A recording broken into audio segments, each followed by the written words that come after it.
আসসালামু আলাইকুম। আলহামদুলিল্লাহ। আজকে আমাদের ইফতারের খুব সিম্পল একটা আয়োজন করেছি। এই মাংসটা যে আপনারা দেখছেন, এটা কিন্তু কোনো মসলা নেই। তেল, টমেটো, মরিচের গুঁড়া আর আদা রসুন, গোলমরিচের গুঁড়ো এটা দিয়ে অসাধারণ একটা মাংস রান্না হয়েছে আলহামদুলিল্লাহ। এটা আপনারা যদি কারো রেসিপিটা লাগে তারপর আমাকে জানাবেন। আমি সেই রেসিপিটা আপনাদের সাথে শেয়ার করব।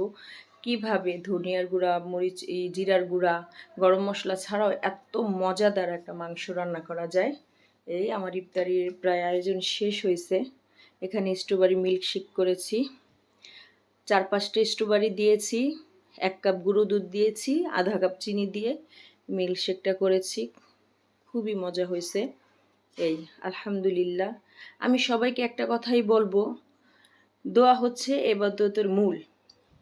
আপনারা যতদিন বেঁচে থাকবেন শুধু আল্লাহর কাছে দোয়া করে যাবেন, আল্লাহর কাছে শুধু চাইতেই থাকবেন।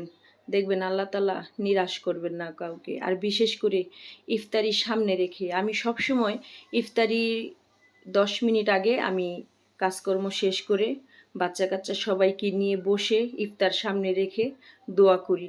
আর অবশ্যই আল্লাহ তাআলা বলছে সেই দোয়া নাকি আল্লাহ তাআলা কখনো ফিরায় দেয় না। এটা আমি নিজেও প্রমাণ। আপনারা বেশি বেশি করে হায়াতের জন্য এবং ভালো হালাল রিজিকের জন্য আল্লাহর তাআলার কাছে দোয়া চাইবেন। আর ইফতারি সামনে রেখে রমজান মাস, এটাই তো আমাদের সুযোগ। আর 11টি মাস তো এই সুযোগটা আমরা পাবো না। একসাথে বসে ইফতারিও খাওয়া হয় না, একসাথে বসে দোয়াও করা হয় না। এটা কখনো কেউ মিস করবেন না। আমার পুরো ফ্যামিলি, আমার পরিবারের ছোট্ট ছেলেসহ আমরা ইফতারি 10 মিনিট আগে আমরা ইফতারি সামনে রেখে খুব দোয়া চাই আল্লাহর কাছে। সব কিছু দোয়া চাই, সবার জন্য দোয়া চাই, নিজেদের জন্য দোয়া চাই। এই আজকে আমি খুব হেলদি একটা ইফতারি রেখেছি আর খুবই ভালো হয়েছিল ইফতারিগুলো, খুবই মজা হয়েছিল। এই আমার কথা একটা কথা আপনারা আমার রাখবেন।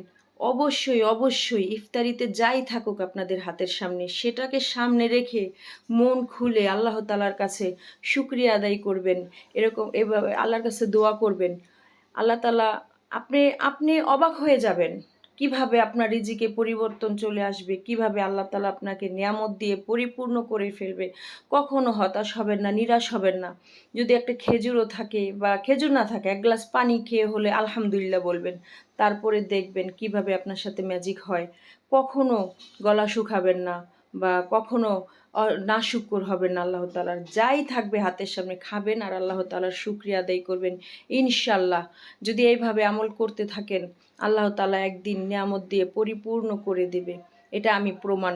আমি সব সময় আল্লাহর কাছে শুকরিয়া আদায় করি।